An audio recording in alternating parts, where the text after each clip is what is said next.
The air on Ethelgard Station was a masterpiece of compromise.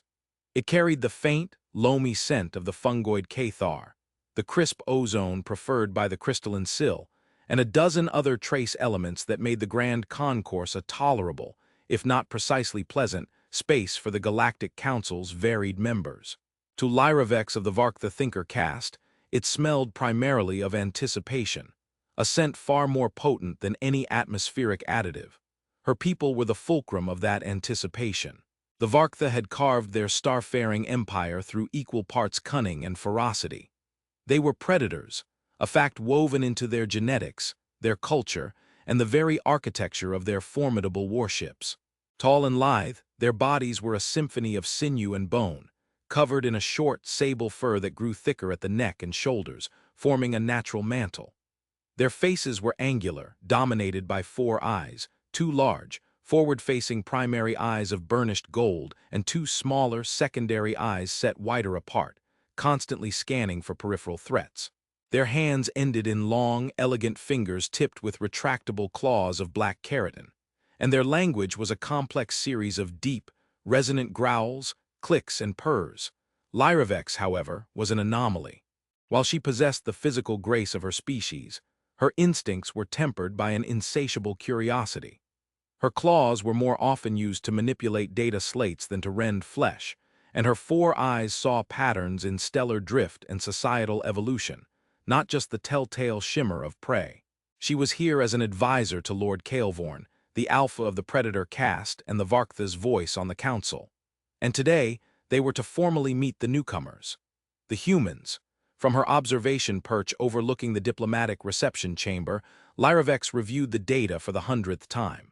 The species was a biological contradiction. Bipedal, soft-skinned, with a laughably inefficient single-pair ocular system. Their dentition was blunt, pathetic for a carnivore, yet their diet was omnivorous. They possessed no natural armor, no claws to speak of, no obvious threat displays. Their homeworld, a chaotic death world by galactic standards, had forged them through relentless competition, yet they presented themselves with a disarming softness. They are prey pretending to be sentient, Kaelvorn's voice rumbled beside her.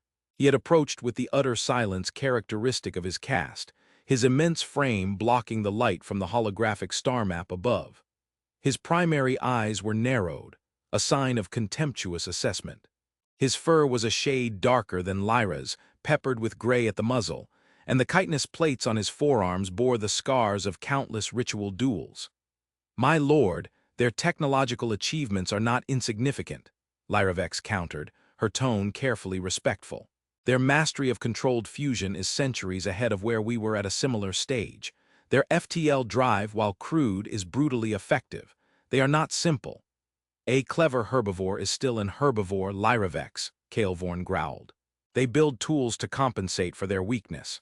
It is the way of things. The Glyptons build shells. The Sill build crystalline lattices. These humans build metal boxes and loud weapons. It does not change what they are. Look at them." He gestured with his chin toward the floor below. The human delegation had just entered. There were 3 of them. They moved with a strange, stilted gait, their soft bodies encased in formal dark blue fabric. The one in the lead, designated Ambassador Elias Vance, was of average height for his species. With hair the color of dried Terran grass and eyes of a cool, pale gray, he seemed fragile, exposed. His neck was a long, smooth column of flesh, a target so obvious it was almost an invitation. His hands were open, his posture relaxed. He smiled at a passing Sill dignitary, a baring of his blunt teeth that the universal translator tagged as a gesture of non-aggression. "Pathetic," Kaelvorn snorted. "He signals his harmlessness to all. He seeks to appease. That is the behavior of a creature that knows its place on the food chain." "Or," Lyravex offered, her secondary eyes tracking the ambassador's every micro-movement, "it is the behavior of a creature so confident in its position that it feels no need for overt displays. There is an economy of motion to him, my lord. It is not the frantic energy of a prey animal." Kaelvorn turned his full, 4-eyed gaze on her. It was a look that had made Lesser Varktha faint. "You have spent too long with your star charts, scholar. You see patterns where there is only noise. I see muscle, bone, and instinct, and their instincts scream victim. The formal ceremony began. Speeches were made, translated into 1,000 languages simultaneously by the station's omnipresent network. The Varktha were introduced last, a place of honor reserved for the council's most respected and feared members. As Kaelvorn descended the gravity ramp to the chamber floor, a hush fell. His presence was a physical force, his every step a declaration of power. Ambassador Vance stepped forward to meet him, his own delegation staying a respectful distance behind. He extended one of his soft hands. "Lord Kaelvorn," he said, his voice smooth and even, the translator rendering the Varktha honorific perfectly. "It is an honor. I am Ambassador Elias Vance. Humanity brings greetings and hopes for a peaceful and prosperous relationship." Kaelvorn ignored the outstretched hand, a gesture his species found both unhygienic and absurdly intimate. He stood before the human, towering over him by more than a head, and simply stared. This was the prelude, the assessment. In Varktha society, this was how hierarchies were established. The lesser being would avert its gaze, lowering its head in a clear sign of submission. It was a ritual as old as their first hunt under the twin suns of Varkth Prime. It was bloodless, efficient, and universally understood among all predator species. Vance did not avert his gaze. His pale gray eyes met Kaelvorn's 4 golden orbs. The human's smile faded, replaced by a look of neutral placidity. He did not look away. He did not bow his head. His soft hand retracted slowly, returning to his side. He simply stood there, motionless, and returned the Varktha Lord's stare. A low growl began to vibrate in Kaelvorn's chest, a subharmonic warning that resonated in the bones of everyone nearby. The air grew thick with tension. The Syl delegation shimmered nervously. The Cathar delegate subtly shuffled a half-step back. This was a direct challenge. This fragile, soft-skinned creature was challenging the alpha of the Varktha predator cast in the heart of the Galactic Council. It was an act of such suicidal arrogance that it bordered on insanity. Lyravex, watching from above, felt her own fur prickle. She expected the human to break, to show fear. A tremor in the hand, a flaring of the nostrils, a subtle widening of the eyes. She saw none of it. Her analytical mind catalogued his state, perfect stillness. His breathing was slow and regular, his posture unchanged. It was not the stillness of a frozen, terrified animal. It was the stillness of a stone. Kaelvorn intensified the pressure. His secondary eyes focused on the human's hands, while his primary eyes bored into the human's own. He let the growl deepen, baring the tips of his canines. He was giving the creature one final chance to submit before this escalated from a social ritual to a physical one. And then, something strange happened. For the briefest of moments, Lyravex saw a flicker in the human's eyes. Not fear, not anger, it was calculation. A dispassionate, analytical glint. His eyes darted, almost imperceptibly, from Kaelvorn's eyes to the spot on his neck where the major carotid artery ran, then to the junction of his shoulder and clavicle, then back to his eyes. The entire sequence took less than a second. It was a scan, an assessment.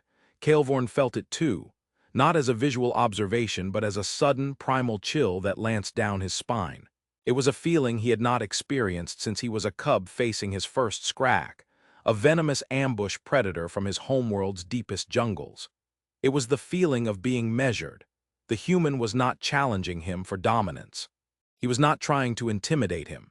He was doing something else entirely, something so alien to Varktha understanding that Kaelvorn's mind recoiled from it.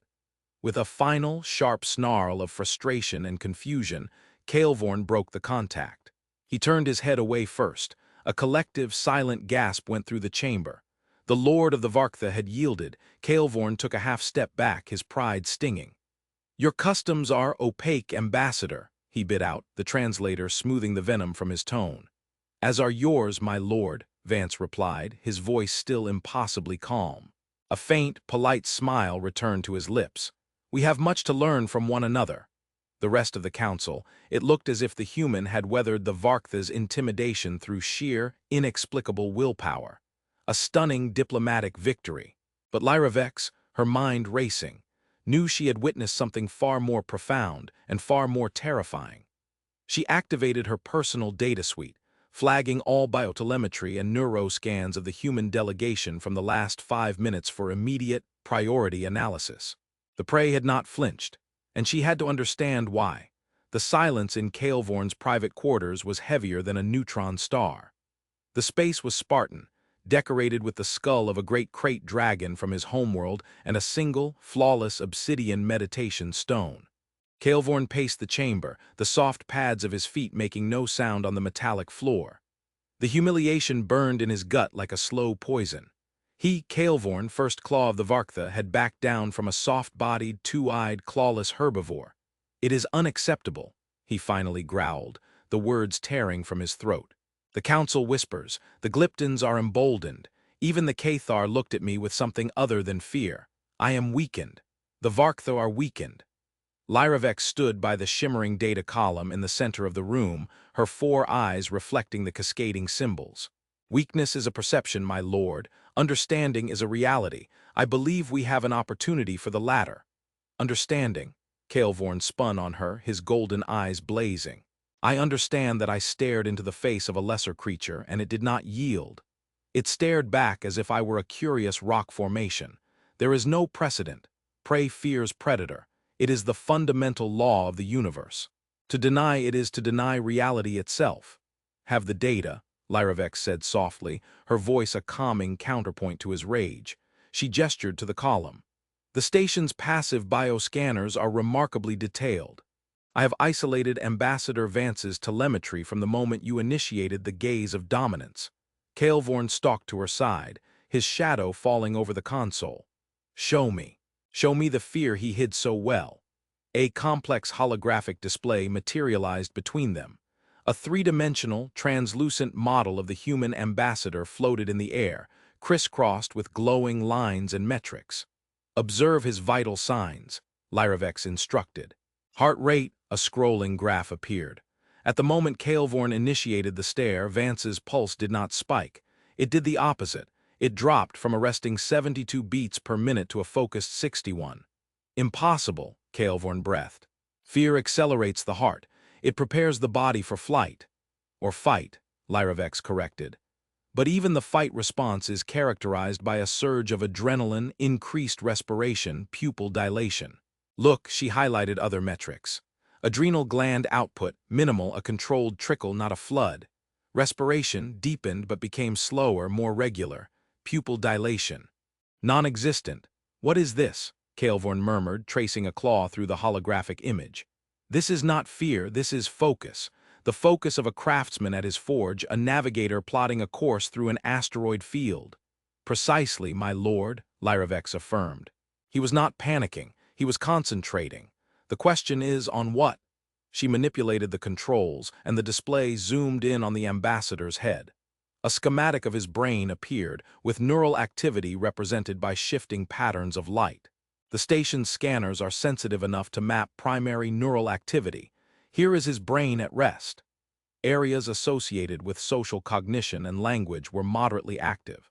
And here, she synced the timeline to the confrontation, is his brain during the gaze. The change was dramatic. The social and emotional centers of the human's brain, the limbic system, the orbitofrontal cortex, dimmed almost to nothing.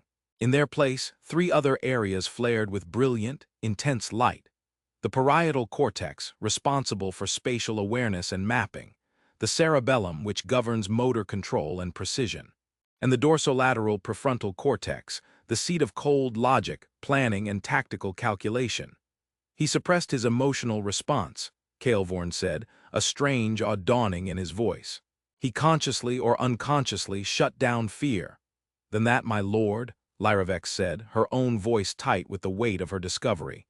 "He didn't just suppress his fear, he replaced it. He retasked his entire neural architecture for a different purpose." She isolated another data stream, the high-fidelity optical tracking of Vance's eyes.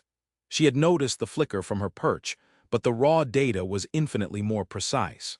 The universal translator failed us. It interpreted his placid expression as neutrality. It was not. It was a mask.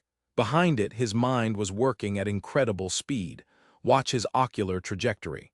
"We have run it through a predictive combat analysis program." The display shifted. Now it showed Kael'Vorn's own form, rendered from the perspective of Ambassador Vance. Red lines and targeting reticles bloomed across the image, tracking Vance's infinitesimal eye movements. First, Lyravex narrated, her voice barely a whisper, he acquires your primary ocular nerves. A red line shot from Vance's viewpoint to Kael'Vorn's eyes. Text scrolled beside it. Target primary ocular nerves, analysis exposed, vulnerable to high-velocity piercing attack. Optimal tool thrown or propelled sharp object. Secondary tool digit insertion. Probability of mission kill. High Kael'Vorn flinched as if struck. Second, Lyra continued, her tone relentless, he maps the carotid artery and jugular vein. Another targeting box appeared on Kael'Vorn's neck. Target jugular carotid bundle, analysis. Minimal protection from clavicle, requires lateral attack vector. Optimal tool, bladed edge, length 7 to 10 centimeters. Probability of lethal exsanguination, high, time to incapacitation, 6 to 10 seconds. Third, Lyra's voice trembled slightly. The brief glance down, we thought he was showing submission, he was not. A target appeared on Kael'Vorn's left ankle. Target, tarsal joint and Achilles tendon, analysis. Load-bearing, vulnerable to low, powerful strike. Optimal tool, blunt force trauma, body weight leverage. Objective, structural failure, immediate loss of mobility. Creates downward vector for subsequent attacks to neck and head. The simulation continued. In the space of 3 heartbeats, the human's eyes had mapped no less than 9 critical vulnerabilities on Kael'Vorn's body. The brachial plexus in his shoulder, the floating ribs protecting his primary lung, the femoral artery in his thigh. For each one, the program, extrapolating from the human's focused brain activity, ran a micro-calculation. Vulnerability, attack vector, probability of success. Kael'Vorn stared at the horrifying ballet of tactical analysis playing out on his own body. He felt a cold sweat dampen the fur at his neck. The primal chill he'd felt in the chamber returned, 1,000 times stronger. It was the absolute, instinctual certainty of a prey animal that has been seen. Not just seen, but understood. Understood in the most terrifyingly intimate way a predator can understand its quarry. He was not preparing to submit, Kael'Vorn finally rasped, his voice raw with dawning horror. He was not preparing to issue a counter-challenge. No, my lord, Lyravex confirmed, shutting down the display. The room was plunged back into dim silence. In the moment you declared yourself a threat, he calmly, quietly, and with absolute efficiency began to calculate how to kill you. Truth crashed down on Kael'Vorn with the force of a collapsing star. The human stillness wasn't a lack of response, it was the ultimate response. It was the lethal patience of the ambush hunter. The Varktha roar and display their strength to intimidate. They were confrontation predators. The human, he now realized, was something far, far worse. An apex predator that had evolved to look like prey. He sank onto his meditation stone, his powerful frame trembling. The human wasn't angry. He wasn't afraid. He was simply working. And the work was Kael'Vorn's death. He had stared into the calm, gray eyes of Ambassador Vance and seen not a challenge, but a blueprint for his own destruction. It was an abyss of cold, passionless lethality, a hunting instinct so deep and refined it required no outward display. It simply was. Lyravex, he said, his voice quiet, stripped of all its previous arrogance. The galaxy operates on a lie. We have classified this species as prey-evolved tool users. We were wrong. We were catastrophically wrong. What are they then? She asked, her own scientific certainty shattered. Kael'Vorn looked up, his golden eyes filled with a new, profound, and terrifying respect. They are the thing that waits patiently in the tall grass, he said. They are the shadow that falls silently from the tree. They are the predator that does not need to roar, for its prey does not even know it is being hunted until it is already dead. We have just met the galaxy's perfect killer, and we mistook him for a herbivore. The chamber of the Galactic Council was a place of ancient protocols and solemn traditions. For a species to call an emergency session required a threat of galactic importance. A rogue star, a civilizational collapse, the outbreak of interstellar war. When the Varktha delegation, led by a strangely subdued Lord Kael'Vorn, made the request, the station's administrative AI granted it without hesitation. A troubled Varktha was a problem for everyone. Ambassador Elias Vance was summoned along with all other chief delegates. He entered the Grand Rotunda, a vast, circular hall whose ceiling was a living star chart of the entire known galaxy, and took his designated place. He noted the looks he received. The fear from the Cathar was more pronounced now. The sills seemed to flicker with a wary light. The Glypton ambassador, a massive, mollusk-like being in a mechanized suit, rotated its primary sensory stalk to focus on him with unnerving intensity. The news of his encounter with Kael'vorn had clearly spread. He maintained his placid, diplomatic mask, but inside, a cold part of his mind was cataloging the shifts in the room's political climate. His report back to Earth had been concise. Vark the delegation initiated standard intimidation ritual. I maintained protocol for non-escalatory defanging of a perceived threat. Situation stable but under observation. Their perception of us is likely being reevaluated. He hadn't mentioned the instinct. The cold, quiet hum that had settled over him when Kael'vorn had locked eyes with him. It was a feeling he hadn't truly felt since his field days in the military special operations branch. The world narrowing to a set of problems and solutions. Threat, target, vector, weakness. A detached, icy clarity that was both terrifyingly effective and deeply unsettling to experience. It was the ghost of humanity's billion-year struggle as a hunter on a hostile world. A genetic memory that civilization had papered over but never erased. He had felt it, controlled it, and used it. And it had worked. Perhaps too well, Lord Kael'vorn stood in the center of the chamber, beneath the swirling holographic nebula. He was not in his usual aggressive posture. His shoulders were slightly slumped, his head held level, not high with pride. When he spoke, his voice was not the booming growl of a warrior lord, but the measured, somber tone of a scholar delivering a difficult truth. "Fellow members of the council," he began, the translation flowing smoothly into every delegate's ear. "I have called you here to correct a grave error in our collective understanding, an error for which I and my species are primarily responsible." A murmur went through the assembly. Avarktha admitting error was an event of historical significance. "For millennia," Kael'vorn continued, "we have categorized species along a simple, fundamental axis, predator and prey, those who hunt and those who are hunted. We, the Varktha, are predators. Our strength, our rituals, our psychology, they are all rooted in this fact. We display our power to establish dominance and avoid unnecessary conflict. It is our way." He paused, and his 4 golden eyes swept the chamber, finally resting on Elias Vance. There was no challenge in the look now. There was something far more complex. A mixture of dread, respect, and profound awe. "We recently welcomed a new species to this council, the humans of Terra. Based on their physiology, their lack of natural weapons, their soft exteriors, their social gestures, we categorized them as a prey species that had achieved sentience through tool use. We believed their confidence stemmed from their technology, a shell to protect a soft interior." He took a deep breath. "I sought to affirm this understanding through a traditional Varktha dominance ritual with their ambassador." All eyes turned to Vance, who remained perfectly still, his expression unreadable. "The ambassador did not react as prey would," Kael'vorn stated, his voice dropping. "He did not avert his gaze. He did not show fear, nor did he react as a rival predator would with a counter-display of aggression. He observed." Kael'vorn gestured to Lyravex, who activated a public data display. A simplified version of the neural analysis she had shown him appeared for all to see. "We have analyzed the ambassador's response on a biological level," Kael'vorn explained. "In the face of what he perceived as a lethal threat, his body did not prepare for flight. It did not prepare for a panicked fight. It entered a state of supreme tactical focus. His emotional centers were suppressed. His cognitive resources were redirected to a single, terrifying task."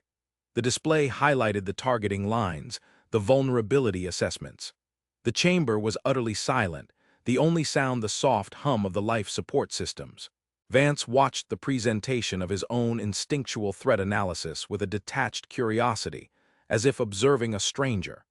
He recognized the cold logic. It was the same logic he'd used 100 times in simulations and a handful of times in reality. The only difference was that this time, the target was a 7-foot-tall, four-eyed alien lord in the middle of a diplomatic reception. The human ambassador was not engaging in a social ritual.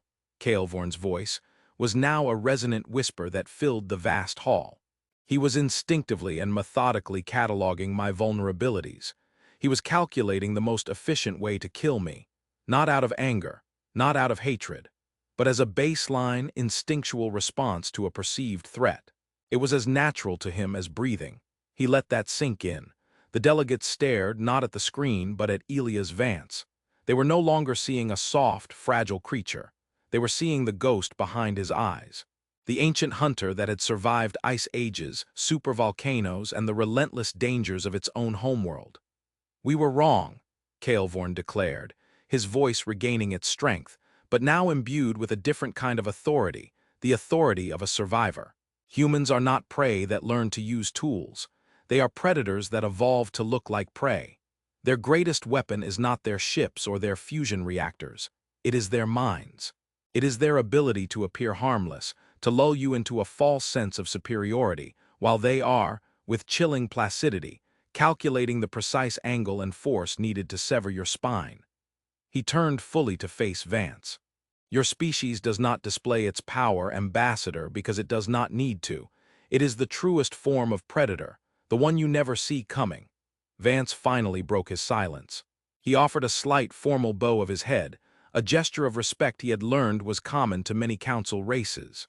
"Lord Kael'Vorn," he said, his voice calm and clear, "what you describe is a deeply ingrained survival instinct, forged by millions of years of evolution on a competitive world. It is a part of who we are, but it is not the totality of who we are. Civilization, law, and diplomacy are the tools we have built to master that instinct, not to serve it. We have no desire for conflict. We came here seeking partners, not prey." His words were reasonable, diplomatic. But coming after Kael'Vorn's revelation, they carried a new, chilling weight. They sounded less like a plea for peace and more like a warning. "We can control the killer inside us, but do not test that control." Kael'Vorn nodded slowly. "We understand that now. And in the interest of ensuring that control is never tested by accident, the Varktha delegation proposes an amendment to the Galactic Council Charter, a new protocol for all interactions with the Terran species." He projected the text into the center of the room. It was written in the formal, legalistic language of the Council, but its message was simple and stark. Article 117, Section Gamma. Addendum on Terran interaction. It is advised that all sentient beings, when engaging in diplomatic or social discourse with representatives of the Terran species, humans, refrain from direct, prolonged, and aggressive ocular engagement. Standard predator-prey challenge signals, such as those utilized by the Varktha, are misinterpreted by the human nervous system. Such a gaze is not processed as a bid for social dominance. It is processed as an imminent lethal threat, triggering a deeply rooted and highly efficient predatory counter-analysis. To stare into the eyes of a human is not to challenge them. It is to invite them on a primal, instinctual level to calculate your demise. Caution is advised. The proposal hung in the air, glowing. It was unprecedented. A law based not on technology or territory, but on the terrifying nuances of a single species' evolutionary psychology. The council vote was swift and unanimous. The amendment was passed. The perception of humanity changed in that moment. They were no longer the clever, unassuming newcomers. They were something new, something the galaxy had never encountered before. They were the abyss gazers, the species whose friendly smile concealed a predator's calculus, whose calm eyes held the blueprint for a perfect kill. They were now respected. They were now feared. And they were now, more than ever, utterly alone. Back in his quarters, Elias Vance stood before the large viewport, looking out at the endless river of stars. The diplomatic cable from Earth had been a mixture of commendation and profound unease. He had secured humanity's place on the galactic stage, but at what cost? He had revealed the ghost in their machine, the ancient hunter that lived in their DNA. He met his own reflection in the starship-grade glass. He saw the face of a diplomat, a man of peace. But for a fleeting moment, he also saw the cool, analytical gaze that had so terrified the most feared warrior in the galaxy. He had shown them the abyss that lay dormant within every human soul. The future of humanity's relationship with the galaxy was an open question. Would this new understanding lead to a stable peace built on mutual, cautious respect? Or would it plant a seed of fear that would one day blossom into inevitable conflict? He didn't know. He only knew that the universe was now watching them, and it was no longer looking at their hands, at the tools and ships they built. It was looking into their eyes, searching for the quiet, calculating hunter within.